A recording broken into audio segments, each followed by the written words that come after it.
নমস্কার বন্ধুরা, আশা করি বন্ধুরা আপনারা সবাই খুব ভালো আছেন। আমিও খুব ভালো আছি। আজকে আপনাদের সবার জন্য স্পাইসি একদম চটপটা আলুর চপের রেসিপি।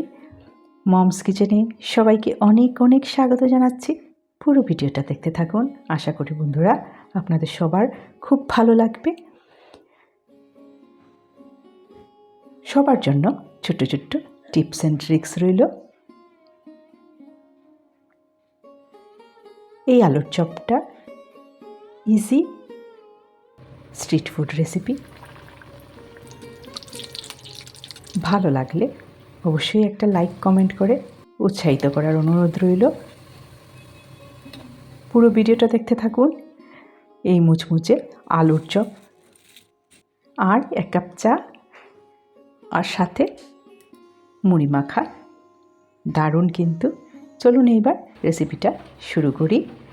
একটা গরম কড়াইতে সর্ষের তেল দিয়ে তার মধ্যে গোটা জিরা আর একটা পেঁয়াজ কুচি করে দিয়ে দিয়েছি। তার মধ্যে বেশ পরিমাণ মতো কাঁচা লঙ্কা কুচি করে দিয়ে দিলাম। ঝাল যতটুকু ভালোবাসেন সেই অনুপাতে দিবেন। এই চপে একটু লঙ্কা বেশি হলে ভালো লাগে। এবার স্বাদ মতো লবণ আর হলুদ গুঁড়ো দিয়ে নেড়ে চেড়ে দিলাম। এইদিকে 2টা আলু বয়েল করে রেখেছিলাম, ম্যাশ করে দিলাম। এইবার ম্যাগি মশলা 1 প্যাকেট দিয়ে দিয়েছি। এইটা কিন্তু ম্যাগি প্যাকেটের ভিতরে যে মশলাটা থাকে এই মশলাটা দিয়ে দিলাম। এটা দিয়ে খুব ভালো করে নেড়ে দিচ্ছি। আলাদা কোনো মশলার আর প্রয়োজন নেই।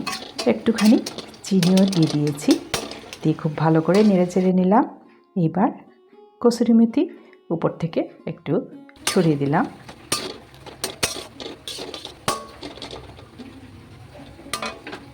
রেডি হয়ে গেছে।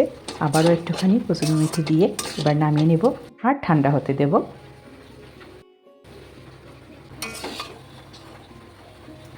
এবার একটা পাত্রে আলাদা করে নামিয়ে রেখে দিচ্ছি। এখানে দেখুন বিস্কিটের কৌটোতে যে ভাঙা বিস্কিটগুলো থাকে ওইগুলো নিয়ে নিয়েছি। এগুলোকে একটু ক্রাশ করে নিচ্ছি হাত দিয়ে। এবার একটা প্লেটের মধ্যে ছড়িয়ে দিলাম আর হাতে একটু সাদা তেল লাগিয়ে নিয়েছি। এবার চপের শেপটা দিয়ে দেব। খুব সহজেই করে নেওয়া যায় চটপট এই রেসিপিটা। এবার একে একে সবগুলা চপ রেডি করে নিচ্ছি আর রেডি করে বিস্কিটের গুঁড়োর উপরে রেখে দিচ্ছি বা বিস্কিট ক্রাম্পসের উপরে, যে নামেই বলি না কেন। সবগুলা এভাবে রেডি করে নিচ্ছি।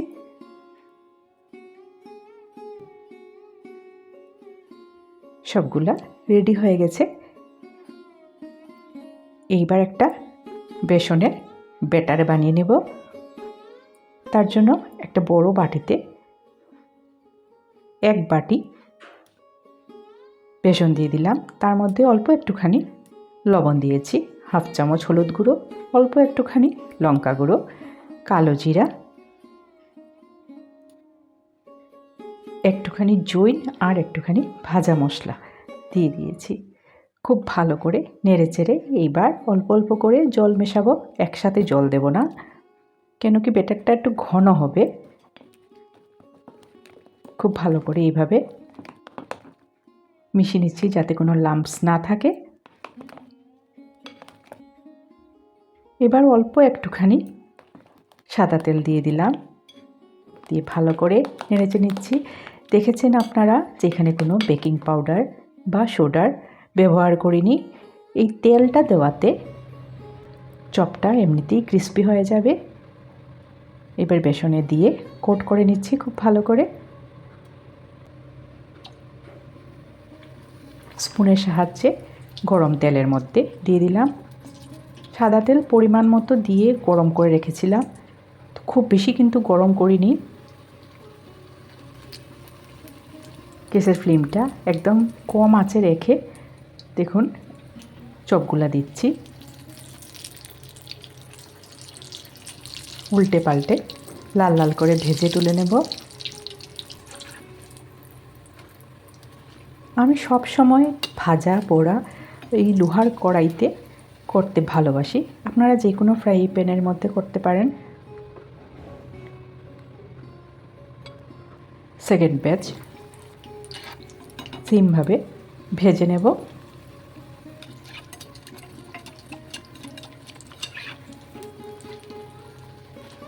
এটা কিন্তু খুব চটপট হয়ে যায় এই আলুর চপটা, আর বাড়িতে সবার খুব প্রিয়। এইভাবে আমি সবগুলা করে নামিয়ে নেব।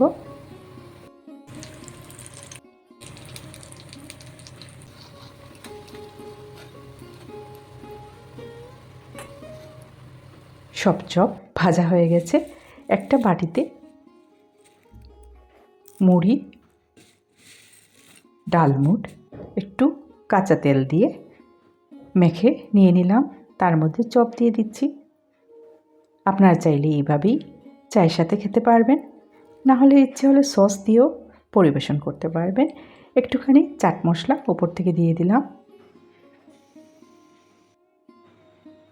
দারুণ স্বাদের আলুর চপের রেসিপিটা আশা করি আপনাদের সবার ভালো লেগেছে। সবাই খুব খুব ভালো থাকবেন, সুস্থ থাকবেন। আজকের ভিডিওটা এই পর্যন্তই। আবারও একটা খুব ভালো রান্না নিয়ে খুব তাড়াতাড়ি আপনাদের সাথে দেখা হবে। সবাইকে অনেক অনেক ধন্যবাদ জানিয়ে ভিডিওটা এখানেই শেষ করছি।